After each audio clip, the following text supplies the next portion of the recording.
different kinds of methodology and framework, but we'll focus more on what generates conversation in the classroom. So our objectives for tonight is to identify common EFL methodology and familiarize with basic ELT frameworks. So EFL methodology, let me ask Carmen, what are the EFL methodologies you are familiar according to what you have studied? Can you remember? Oh, yes. You mean for the class structure, right? For a lesson. The term, the general, for example, because in teaching language, we have approaches, methodologies, and techniques or styles, right? So it's like always we think of it as a pyramid: approach, methodology, and then style. So we will be talking about methodology, the methods. Do you remember any? Well, I don't know, but I have always started the class almost in the same way all the time, no? First with a presentation, then with the practice, and then the production, no? And it is called the 3 Ps, no? Yes. Okay, that's one methodology. Yes. Have you heard of any other during your? Yes. Others I have heard is about the DOMI structure, where the teacher enters the class and lets the students speak about any topic they want. No, what do you call that? DOMI or something like that. How do you spell that? I don't know exactly. Dom or Domi. I will have to look for it because I don't remember it too much. So students are going to speak anything? Any topic they want, yes. So he serves as a guide, but Dogme. It's called Dogme. Dogma, yes, from Scott Thornberry, yes. Actually, that is it's according to Scott Thornberry, it's not really a method, but it's a, how did he say it? It's like a principle of how we should be teaching students. And dogme or dogma, it is going back into the basics of teaching, wherein less fancy gadgets and technology used in the classroom. It's just the teacher, the students, and the textbook. And the language or the lesson to be learned. So yes, that's actually I initially started doing research about that when I was in my master's in ELT. So quite familiar with that. Oh, that's good. With that methodology, I think they can speak a lot during the class, no? It's more like a conversational class. Yes, yes. Because the target of that is meaningful lesson.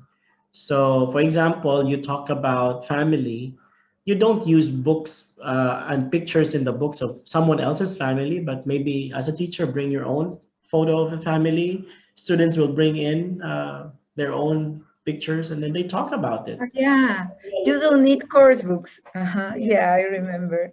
It's more realistic. So less use of the course books or textbooks, more on real life conversation. Okay, that's good. What else? Oh, well, the other ones, I think, is the direct method. It's about communication. That one, direct method. Oh, I don't remember more. So yeah, those are examples. Audiolingual. You have, yes, Lillian? Audiolingual. Yes, yes. So that will be our cover today. So when it comes to the ISA model. Yes, EFL methodology, it all, well, as they say, even in the time of Christ, there is already language learning and teaching, because, you know, when they try to preach, they have to learn the language of particular place. But we will not go that far. We'll just learn from grammar translation. This is the, I think most books, they begin with grammar translation. The idea of grammar translation, but that time was not to teach language, but to sound scholarly during presentation of ideas. That's why in grammar translation, it's more of reading texts and translating texts and poetry. So not so much with conversation, but we'll have to begin with that. The next to grammar translation is direct method, you've mentioned. This is to, direct method is the, they try to do away with grammar. So because grammar translation, from the name itself, it's, you know, finding equivalency of certain words. So according to Berlitz, yeah, Berlitz, the proponents of direct method is that to learn a language, you have to use the language. You don't translate it. So that's what direct method is. Use the language. So students, even though they don't know what the teacher is saying, but as the teacher keeps repeating every day, eventually they will have the idea of what it is. And I believe that's, well, it's been studied and researched. It's definitely true. And based on experience, that's also true. I have taught 0-level students. In the beginning, I would always say, "How are you today?" And then they would say, "My name is Ace." Even though I said, "How are you?" And I say, "How's the weather outside?" They say, "I'm fine." So they just answer you based on memorization. But as you keep repeating, or we normally with 0-level, I begin with singing like children, hello, hello song, so that they will always remember and associate hello with I'm fine, hello, I'm happy, hello, I'm tired, something like that. After doing that for a couple of months, eventually when I say, hello, how are you? They can say, I'm good, I'm happy. And so that is one effect of, you know, direct method. Just keep using it, repeat it, and eventually students will get the idea. It will eventually work. Okay. Yes, yes. Although it takes time and patience. So that's the idea of direct method. Although there are two proponents of that came after grammar translation. It's there's a series method. Have you heard of that? Series method, no. Although series method is oftenly ignored in the series of methods presentation, it is, I forgot the name of the person. There are two actually, Berlitz and this educator, but Berlitz became more popular in the direct method. He was credited more of the direct method than the other educator who's also into getting away from grammar translation. Then, of course, what came after was audiolingual method. Audiolingual method, or the Army method. They call it Army method. Do you? Oh, I know. The Army method, no? Because this method came about during World War II. Wow. The US wanted to learn both the language of the enemy and its allies. And so it needs to train its soldiers to learn languages in the quickest possible way. So it is through Army method, meaning more on listening and drills and repetition. So it's a behavior. Oh, I understand now. The behaviorist approach. That's why in for example, Army method, or in Army, you know, conversation, they just give you instructions, and it's not even full sentence, but you will get the idea what they wanted you to do, right? And that's what audiolingual method. And later on, it became audiolingual method. So it means the student or students will learn through repetition and audio drills. So the idea of audiolingual is that, so it has to be, the target is accuracy. If direct method is fluency, just be able to express regardless of grammar. Audiolingual method, the target is fluency. Why?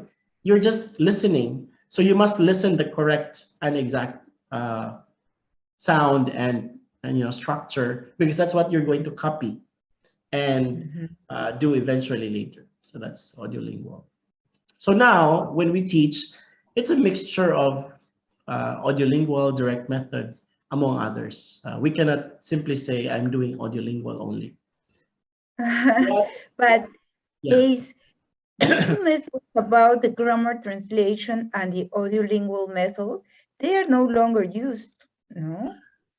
They are still used in some countries. For example, here in Vietnam, grammar translation is being used a lot of times because in non-native English-speaking countries, their teachers, their English teachers are local teachers. And these teachers don't speak English, but they are the English teachers in that classroom. So what these teachers do, they translate.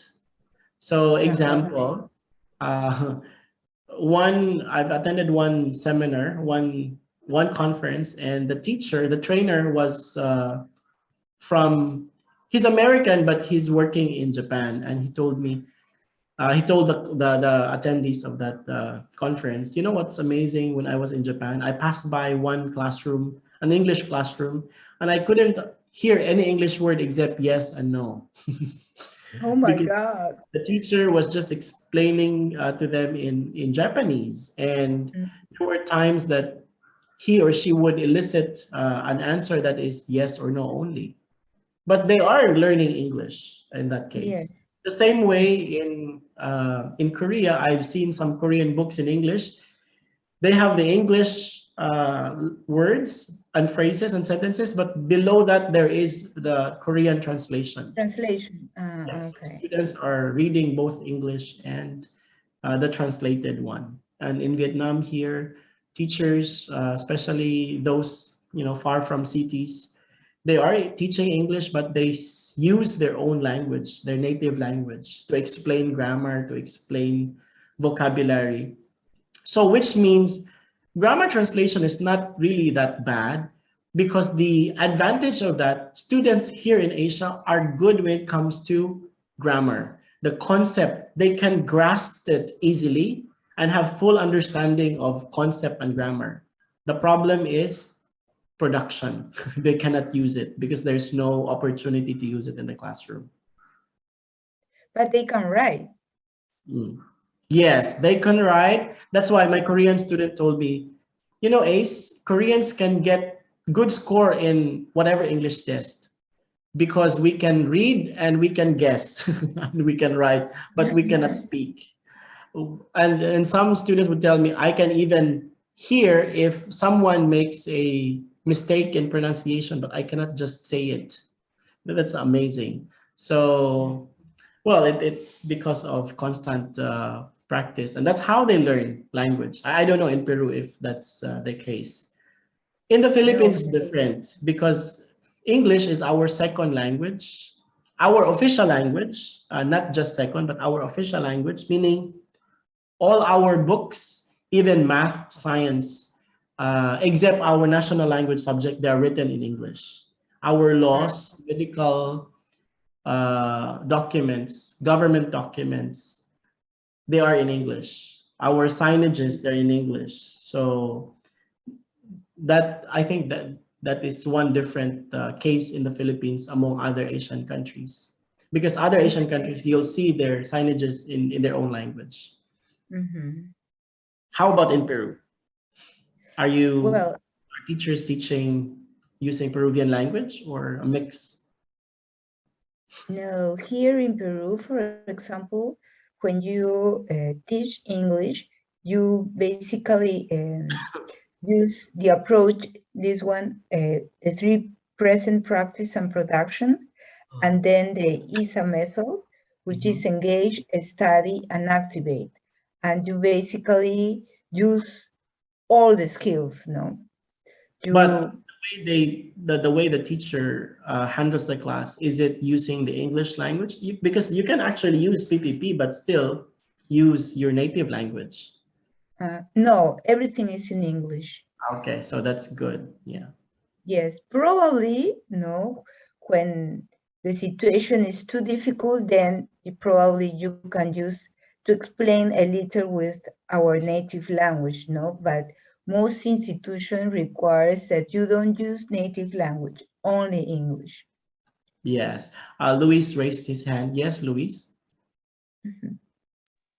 Sorry, I was going to say, I think it really depends on the institute, or you know, yeah, it really depends on the institute, or like how Miss Carmen said, you know, the level of learners, no, because sometimes if it is difficult, you do have to, you know, go to the native language and explain a couple of things just so it begins to make sense, no.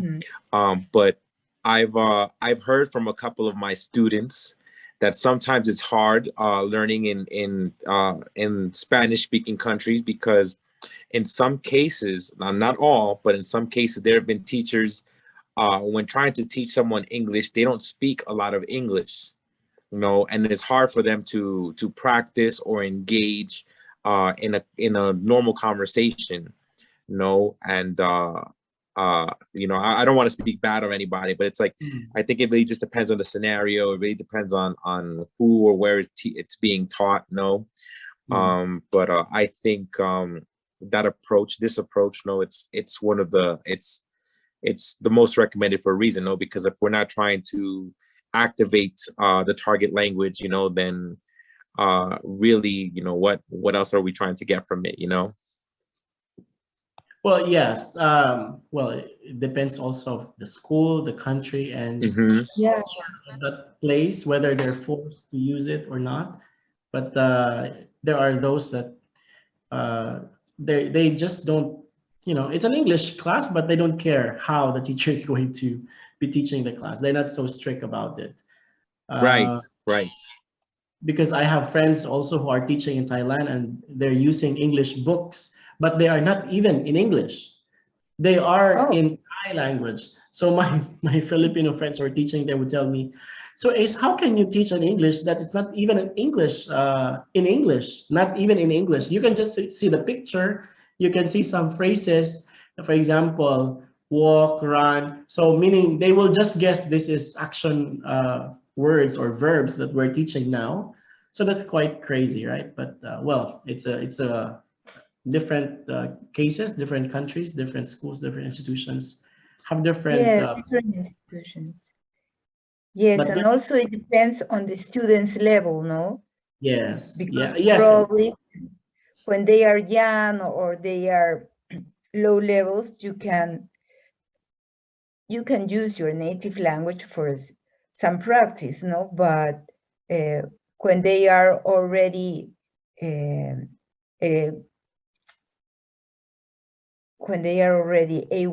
A2 or more, then you have to make the whole class in English. Well, there are many school of thoughts about that, but when it comes to direct method, they don't believe that even young learners, you have to translate just purely English, purely the language you're learning. Otherwise, you are doing other, you know, methods. So, but anyway, so those are just some biases of some methodologies according to how they presented it. Yeah. But there are advantages and disadvantages. There are things that will work in a particular school, in a particular group of students. There are those that you don't really work. So it's a case-to-case basis. Well, I've taught 0 level 6-year-old kids. They're just what, starter class, not kindergarten anymore, but not also primary. They're in between.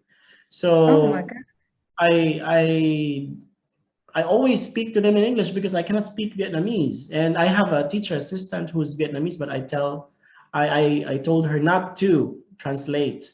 So when I first stood in class, students would shout at me in Vietnamese, I don't understand, we don't understand. But I have to go on and continue. Eventually, after 2 weeks, 3 weeks, they were able to get, when I say good morning class, and they can respond to me in English, good morning teacher. So yeah, Excellent. that's how language should be. But it's up to you as a teacher. There are teachers who would make it convenient for them. So just ask the TA, can you translate what I wanted to say? You know, so the students will get it. But if you want to challenge yourself, you want the hard way, then it's up to you. The hard way. So Yes. moving forward, yeah, we have audiolingual method, the Army method. Then you have PPP, as what you have mentioned, present, practice, production. The idea of PPP is the teacher comes to class and begins by presenting the lesson, giving right away what they have to study. And in most cases, regular schools, structured schools, regular teachers are doing this. Why? Because they believe that students come to class prepared. But at present, this is no longer true. Many students come to class even don't want to be in that class. So they are never prepared to be in that class. So you cannot come to class and present the lesson right away. There, you must, as a teacher, you must do something to, tune up the students, to warm up the students. So now you cannot just say, I am using PPP, because there is modification that many teachers do. Yes, you're using PPP, but somehow you begin with a lead in, you begin with an activity to, energize students. So that is the modification now of PPP. Yes. You always use an icebreaker, no? Yes, yes. Or a There lead-in to engage the student. Correct. But we avoid using the word icebreaker, actually. Do you know the difference between icebreaker and warm up or lead in? Well, exactly no, but I think any of them can lead you to the class, no, to the topic. Yes, but icebreaker, why many teachers or educators don't use this generally? Because icebreaker is placed to break monotony. So even in the middle of the class, you can do it to, Yes. break the monotony. But a warm up and a lead in, they are always before the class To starts. start, yes. Yeah. That's good point. So for PPP, yes, we how do you call it? We begin, or there is a warm up and a lead in that precedes the lesson. Then Yeah. after presentation, you give them practices, quizzes, handouts to apply what was taught in the presentation. What commonly happens is the production is oftenly forgotten, neglected, or left out. What is the problem there? Because many teachers, especially when they are not careful with the timing, students eat up or students use up most of their time doing the practice. That production is compromised, which is the most important in PPP, production. Aside from that, some teachers also, I don't know if they miss the idea of production or they just don't know what production is. Production is supposedly an application to real life use of language. So a multiple choice, a fill in the gaps, a summarization cannot be a production. No, this is part of the practice. Yes, those are part of practice. Production is you apply what you have learned in real life. For example, after reading a story about Jack and the Beanstalk, you ask your students to think of a similar story in their native country. If they could think of Jack and the Beanstalk as a traditional story, so maybe they can think of a traditional story. If they're Peruvian students, then think of a Peruvian traditional story that can be associated or similar to that of Jack and the Beanstalk. That's a production. Or if they learn daily routines, then students will come up with their, list of daily routines, their own daily routines. Is that what you do, Carmen? Yes. Ace, in this part of the PPPs, you mean you start with a warm-up and then a lead-in. You have to use both, or you just one. any of the two? Just one. Yes. Okay. Could be lead-in or warm-up. Lead-in and warm-up can be interchanged in terms. Only icebreaker we don't use similarly as warm-up and lead-in. Yeah, the icebreaker you said at the middle of the class or probably at the end, no? Yes. Okay. And any time that you need to change the mood, you can have icebreaker. I like lead-ins. Yes. Some teachers, when they do warm up, they just do random activities, but a warm up should be treated like a lead-in, an activity that is short, easy to do, that is connected to the lesson. Okay.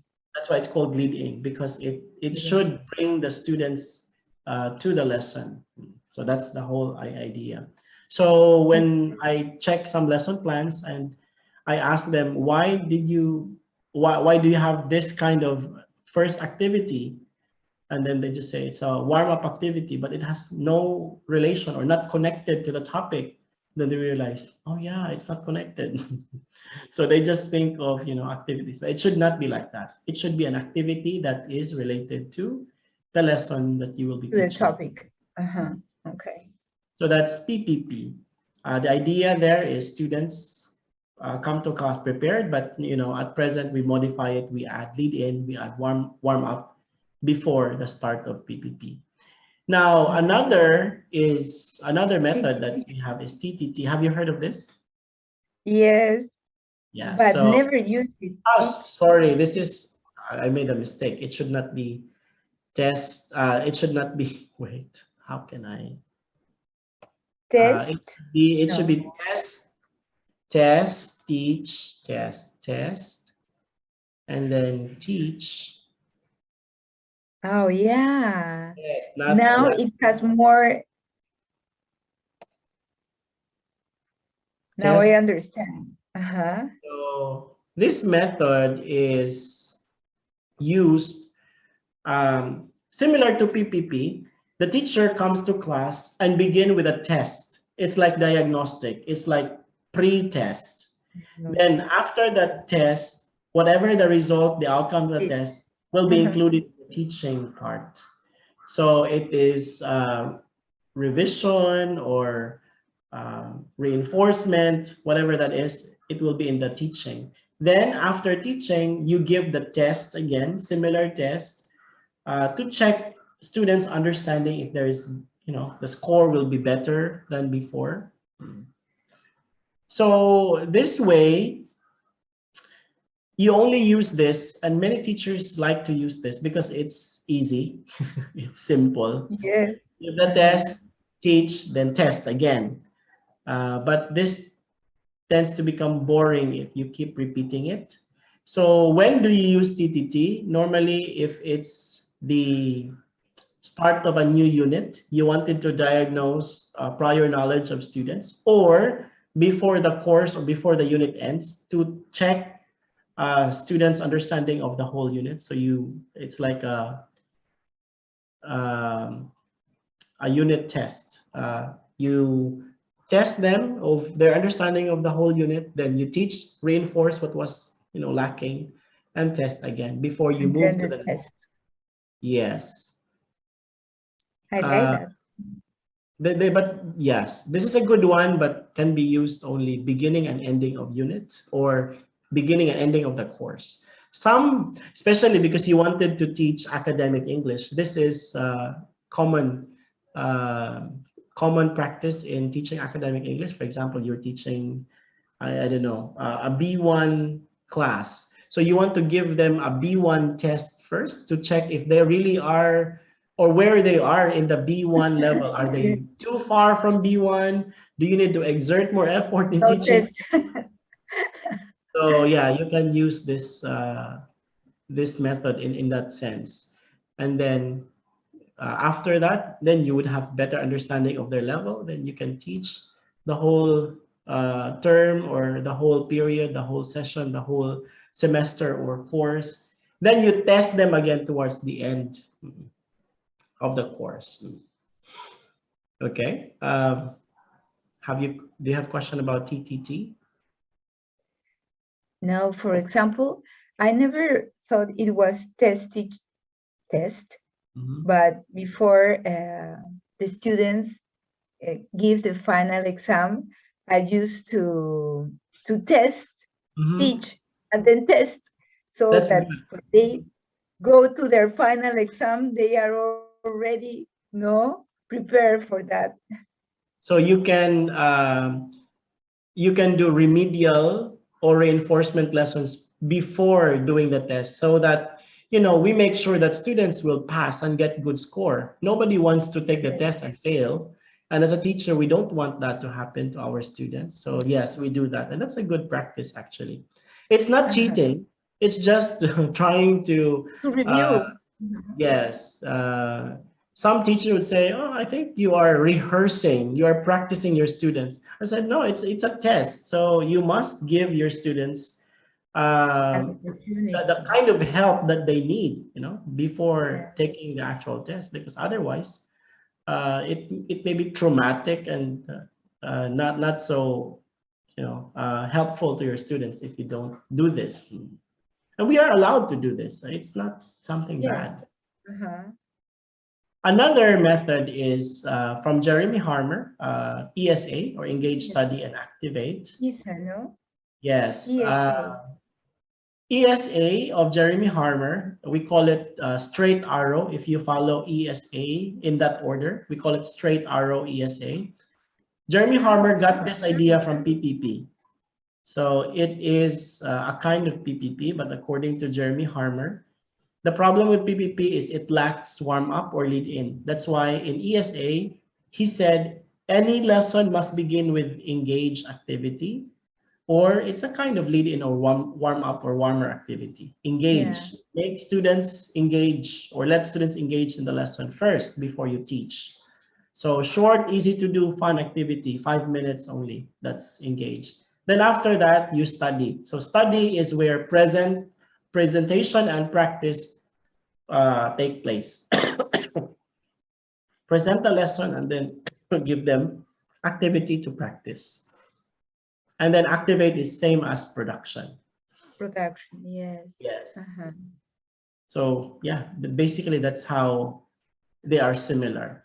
Now, Jeremy Harmer also has similar pattern to TTT, and he calls it the Boomerang Method. If straight arrow is ESA, Boomerang is activate, then I forgot just like TTT, you begin with activate. So the test is activate and then study and then activate. Okay. Yes, but what's the difference between TTT and Boomerang? Because in TTT, T here, the test, can be literally and plainly test. Could be multiple choice, grammar test, fill in the blank test. But in ESA or in Jeremy Harmer's methodology, activate is not similar to test, because activate is more of production, application, rather than just any test. So you cannot just begin by giving your students worksheet or end it with a worksheet. It has to be something that students will, have an input, have their own application of learning to their own life. That's what activate is. Similar to the production in PPP. That's the idea. Ace, which one for you has, the most effective way on students? Well, you cannot actually pick one. It has to be a combination of many methods in a class. As what I've said to Carmen, is what Carmen is also doing. When I'm about to end a course, or when students are about to take major tests, I give them TTT. Then in my regular teaching, I either use PPP with a warmer lead in before presentation, or I do ESA for young learners and beginner level students. Young learners and beginner level students, they just need a straightforward lesson. Begin with a fun, easy to do activity, deliver the lesson, and then give them worksheets to practice, then application. So yes, a mixture of different kinds depending on age level. But if we're talking about age level, not what is best to, you know, to use to teach our students, there are certain biases. So for example, young learners and beginner level students, it's effective to use PPP and ESA. You cannot use TTT for young learners and beginner. Why? What is there to teach? Or what is there to test? They don't have much prior knowledge. So you will just get low score in that sense. So, or if it's a, how do you call it?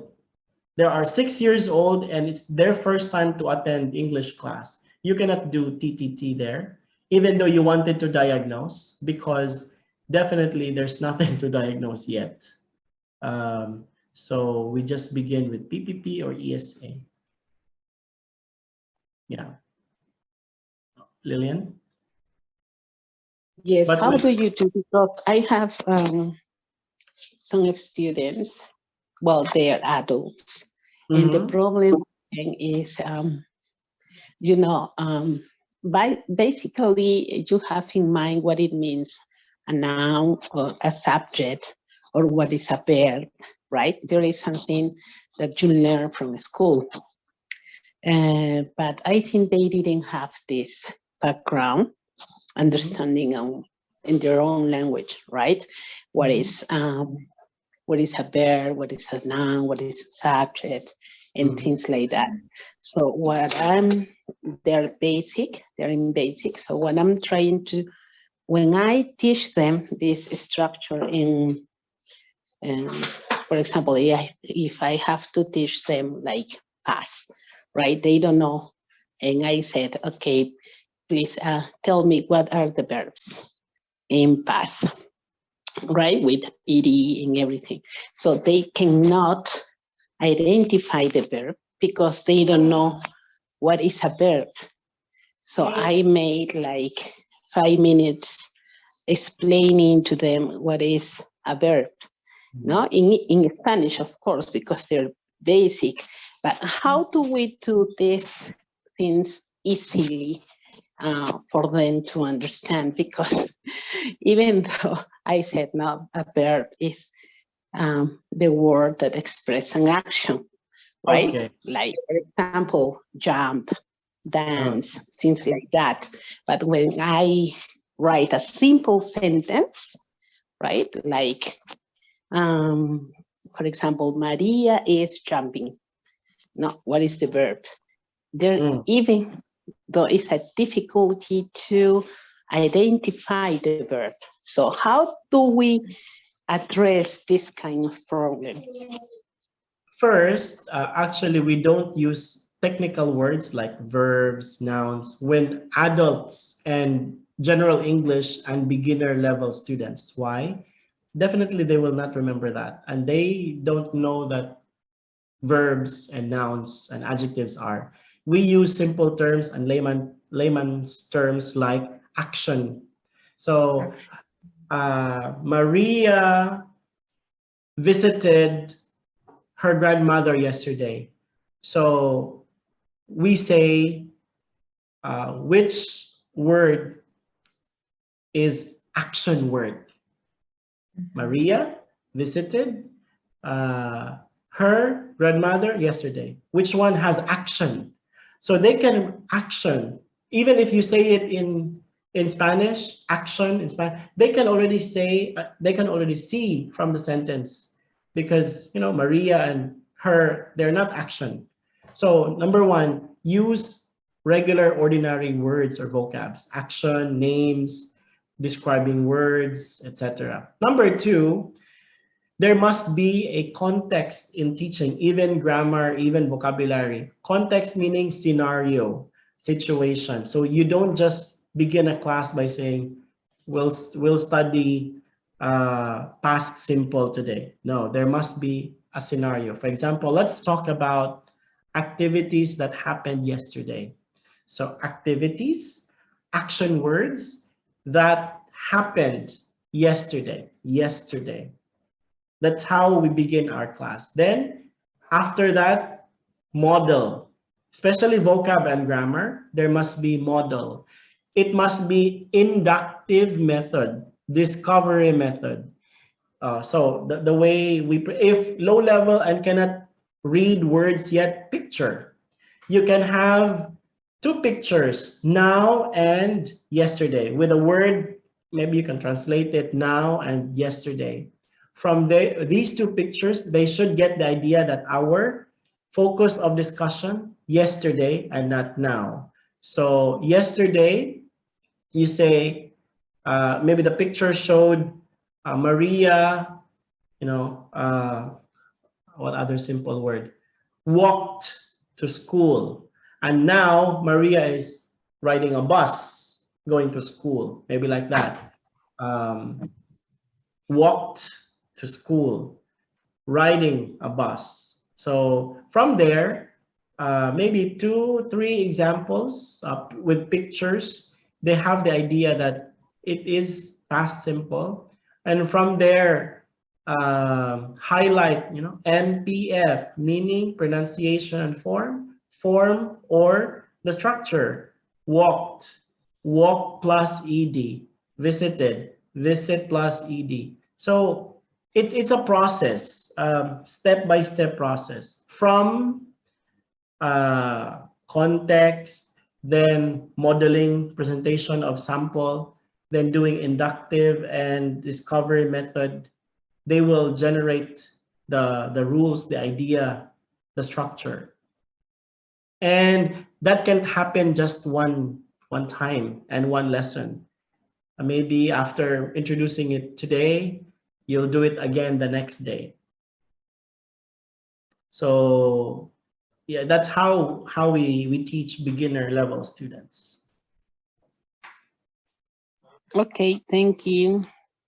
So in that case, that is PPP or ESA, because when you start, so the presentation there and the study there can be discovery method, can be inductive method, meaning you don't explain. So presentation does not mean that you lecture, but presentation means the way you present the topic, the lesson, can be in a conversational way, in a discovery way, by giving them examples, pictures, dialogue, or videos. And we will, actually, we are just talking about general methods now. Next, we'll be talking about framework. And we'll be talking about lessons, how we make this into classroom use. But yes, I'll get back in details about that, Lillian, once we talk about lesson plans and lessons. Okay, thank you. Carmen, do you have questions? Okay.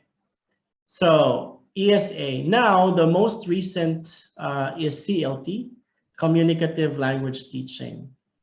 They say that many books now are designed to become or to be a CLT books or CLT method. CLT is both, yes, Carmen. You're on mute. Okay, you're not raising your hand? No. Okay. So CLT, yeah, you're raising. Now. So CLT is an approach and also a method. When we say approach, it's the principle of teaching a language. The principle of CLT is that to teach a language, to learn a language, you have to use the language, just like direct method principle. However, what makes CLT different from other methods is that CLT says use everyday English, everyday language to make it meaningful, to make it relatable to students. So you don't teach vocabulary that students don't use on a day-to-day basis. Oh. You don't just teach expressions that they cannot use in real life. Example, you have teenagers and you teach them about, let's say, business English words. Do you think they can use that at the moment? No. So it's sorry for the term, but it's useless to teach that in this particular age, right? So there is appropriate timing to the vocab and expressions you're going to be teaching. It should be because they can use it in their own life at the moment. So that's what CLT. Everyday English and meaningful language, meaningful vocabulary. And it has to be conversational because it's communicative, meaning it involves sharing, discussion, and exchange of ideas. So basically, that's what CLT in general is all about. That's why many books now are designed to be like this, CLT. Another aspect of CLT is that it is integrated. So it doesn't mean that when we say communicative, it doesn't mean that just purely speaking, you know, because even in writing, there is communication. That is communicative also, right? When you send a letter, that's communication. When you receive a letter, you receive a text, you receive an SMS, a chat, that's the message. There is exchange of information and ideas. Do you use audiolingual method on beginners, like repetition? For example, if you present a conversation, you may then to repeat every paragraph, every phrase, so they can start like approaching to the language, or how they start speaking. So when does audiolingual method come in our lesson? During the, for example, if you have pre-teaching of vocabulary, so in the pre-teaching of vocabulary, either you present books, if they have audio, normally they would say, 1, walk, 2, visit. So in that part, so student can listen and repeat with the audio. So that's one part of audiolingual method that you can use during that part of the lesson. Or if there's no audio, then after students have discovered or read the word, then you ask them to repeat after you. So that's drilling, listening after, drill after listening. Then from vocab level to sentence level. So we say visit, visited. After practicing, that's vocabulary level. Then sentence level, Maria visited her grandmother. So the whole sentence, student will say it. So that's how we apply audiolingual, simplest way during the pre-teaching of vocabulary. Or if it's going to be speaking, then maybe you have a model speech or someone talking, maybe speaking, introducing yourself. So a video of someone talking about himself. So they listen how the person is going to do it, then, or how the person is doing it. Then after that, they will learn words, phrases, vocabs, then they do it themselves. But of course, before they do it, there will be practice in between. So the audiolingual is they have to listen first and then they follow. Repeat. They repeat, and yeah, because it involves a lot of repetition and drill. Okay, So these are just some of the methods that are popular. Now, the question whether which one is best over the other, there's none. So that's why Jeremy Harmer said, whatever method you are going to use, think of my own stages. Jeremy Harmer is quite proud of saying, you can use PPP, you can use TTT, you can use Audiolingual, but make sure that you follow my straight arrow. Begin with engage, followed by study, then followed by activate. That's what he said. Also, there is... Oh, sorry to interrupt. So it can be also this cycle, it can be done in every stage, right? For example, in engage, you can start with engage, study, and activate. During the study process, you can use the same, like engage, study, and activate, the same cycle, or they are like clear stages. What do you mean? For example, in the engage part, just is engage, or maybe you can include some activities like activate, no, when they talk. No, engage is engage. Jeremy Harmer's ESA, aside from it as a method, it more on, he calls it stages in the lesson. So he said, whatever activity that you do in the class, because in language teaching, we refer each stages as activities, okay? So that it will not be teacher lecturing and discussing and demonstrating, but rather activities that students do.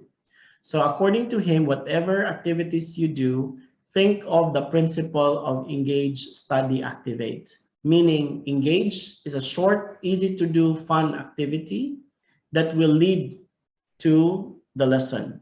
Study is presentation and practice of lesson. Activate is application of what was learned using some or all of the things the student or students have learned in the class. The boomerang is to do like test, teach, test way, meaning you let students perform. Let's say your lesson is about ordering food in a restaurant. So give them that scenario that students are going to order food. And if there will be some vocabs that they missed or expressions that they missed, that's what you put in the study. And after teaching them in the study, give them another activate wherein they perform ordering food in a restaurant. So that's boomerang. The third model that Jeremy Harmer has or presented is, we call it, I forgot the name, straight arrow, boomerang, and then patchwork. Yeah, he calls it patchwork. Patch meaning P-A-T-C-H, patches, like wherever there's a problem, you like there's a hole, then put some patch to cover it. Yeah, so according to Jeremy Harmer, when you're teaching, this is a flexible way. It doesn't follow engage, study, activate. For example, you're teaching, of course, you begin with engage. After engage, you notice that students are already hyped up and ready. So you may begin with activate. And then after activate, you realize the performance was poor. Then you followed it with study. And then after the study, they struggled, then you can also have another study if you want to reinforce. Or after the study, you found out that they are ready, then activate again. Then after activate, you realize that students are, bored and tired. You can have engage again in the middle, and then followed by study again. So it's up to you. So this one actually, to answer also your previous question, that model cannot be used to children. Why? It's confusing because it's too flexible that student cannot see the pattern.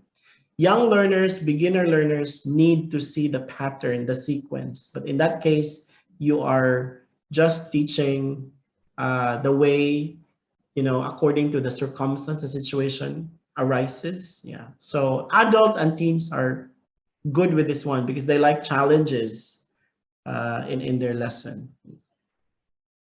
So yeah, in that case, you can.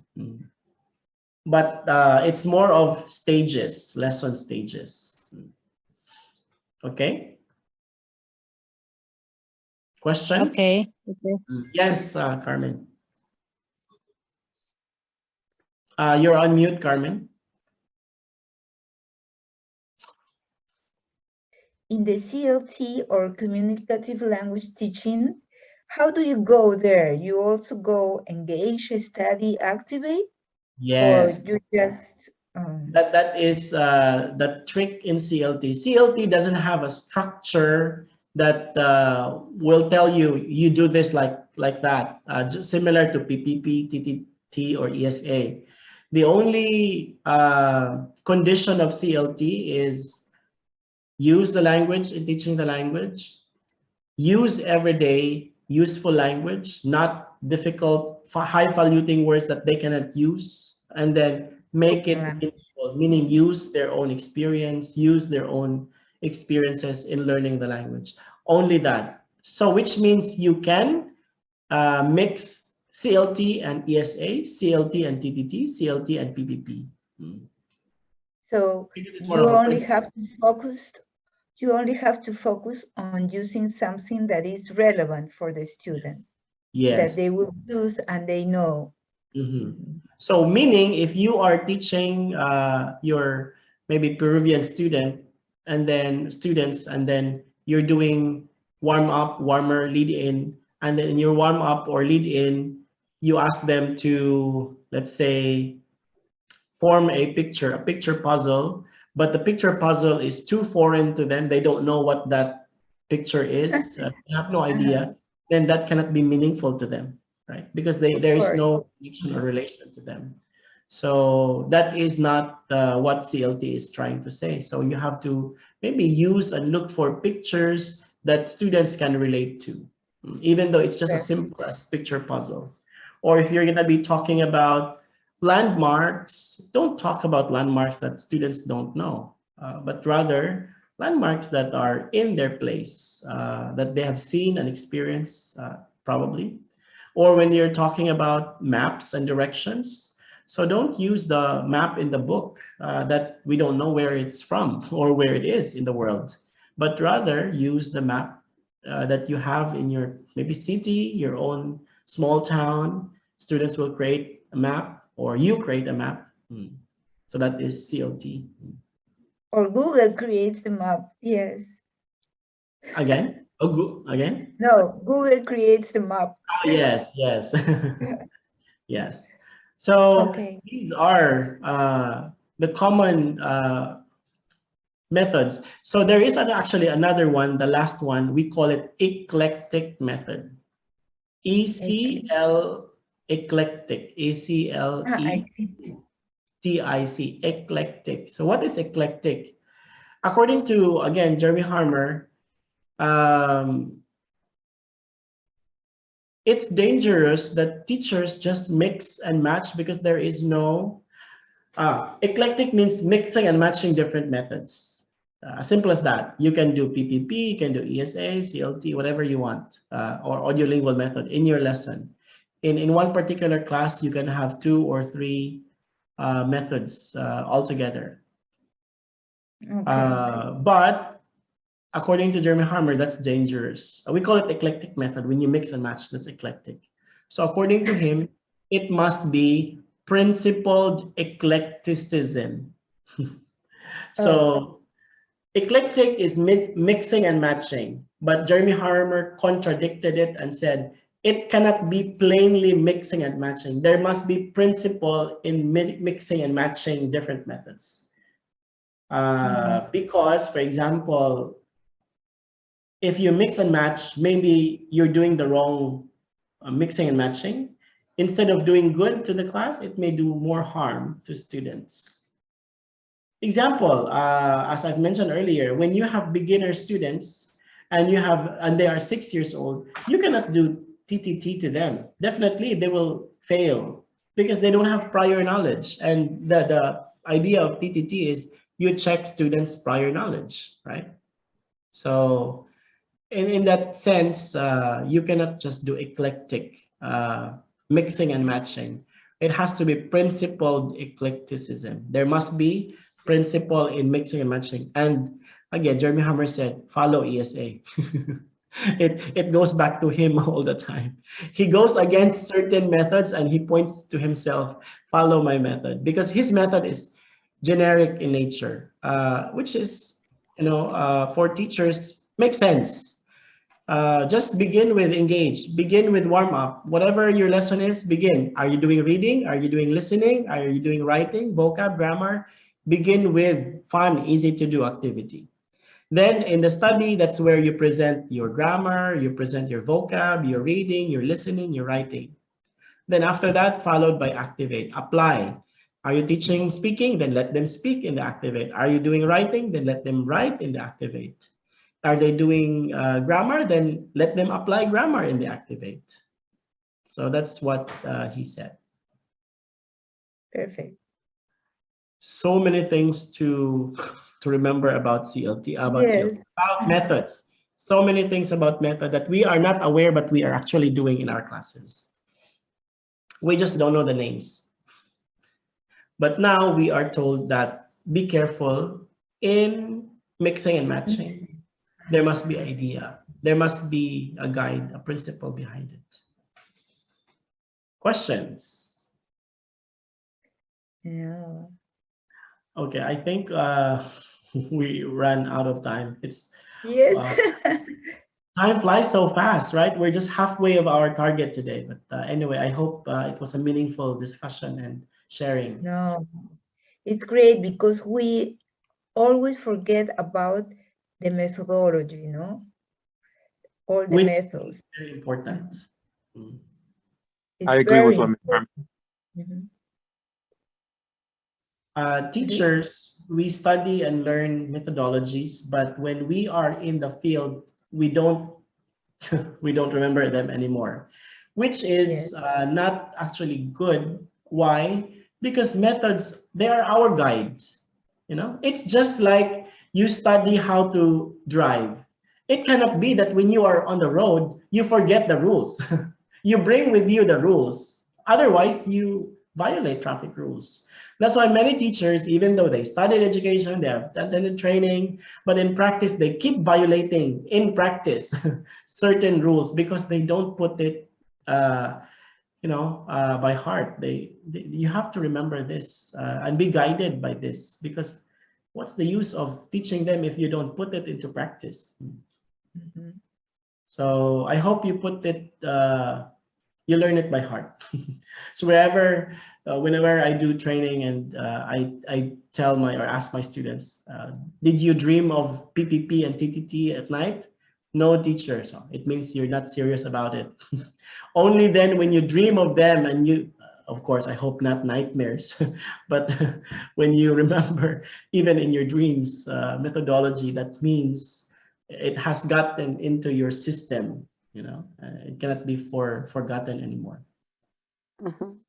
TPT also you didn't consider, right? TPT, again?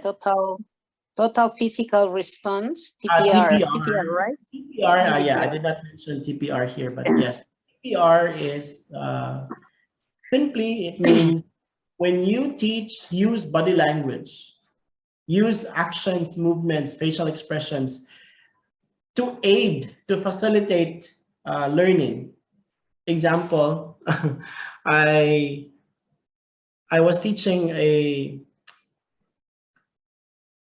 beginner Korean and I asked him, have you eaten? And then no reaction. And then I said, have you eaten? I said, yes. He was able to understand my question. And then I said, what did you have for dinner? Chicken, fish. So you have to act out. He said, chicken. How do you do fish? How do you do fish? Fish. How do you do fish? Fish, yeah, fish. Or oink, oink, pig. So he can get the idea, pig. So Yeah, the student was able to answer me after that. Or, how's the weather outside? Hot, cold, or is it raining? And they say hot. So the student also will follow, you know. And action, actually, action and vocab association makes student learn the word and remember the word or phrases easily. So many of our kids here in Vietnam, I remember I visited one class and the student, I asked one student, what's your name? And then maybe the teacher used TPR because when I asked the student said, my name is Ace with action. Like, my name is Ace. Why do you have to act like that? But kids, we teach them TPR with actions and association of answers because they can remember. Kids don't just memorize, you know, you have to give them something to associate actions, words, just like teaching them singing, to learn just how to answer, I'm happy today. So we give them hello, hello. Then they learn I'm happy, I'm sad, I'm hungry. So associate, yeah, that's TPR. But you don't use TPR often when you're teaching adults. Adults find it crazy. They would laugh at me whenever I do that in class. But yeah, kids, yeah, they can. With adult, I just draw them on the board. I try to illustrate, not anymore with action. Yeah, anything else? Okay. So tomorrow we'll have what's the next one? The framework. So now after knowing the different methods, we look into the details of what are the things we do as teachers in the class, in the classroom. Framework, methods, guide. Framework, these are specific models and routines that we do in the class to facilitate learning. So they go hand in hand in teaching. Okay, yes? Are you going to talk about inductive and deductive method? Later in preparing lessons, I will show it. Where is inductive, where is deductive?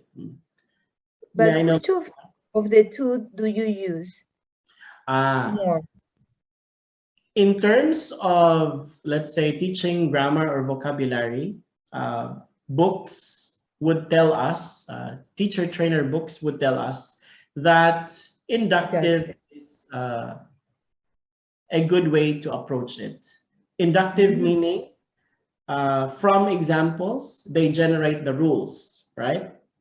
From simple to complex, or from specific to general. That's inductive. Am I correct? So in teaching grammar, we are told, for example, present examples rather than explain the rules. Why? Students have difficulty understanding, especially if you're using CLT, because CLT means use language to teach language. If you are using direct method, use English in teaching language, and you're teaching grammar, it means explain grammar in English. So students have many things in mind if you do deductive, because it's explanation, concept, but to make it effective, you do it the other way around. Even though it's plain English, give them examples. And from the examples, series 2 or 3 examples, then they will get the rules behind it. And so you don't have to explain. If you notice, I will show you materials from ESL books or ELT books, how they are using inductive in the presentation of grammar. Oh, that would be great. Perfect. We will talk about that in details later, but this one is a generic, what are getting to know methods, getting to know the methods, and then in the framework, the details, and then after that, we'll have materials and lesson preparation. So there we can closely see how they are put into practice. Excellent. Okay.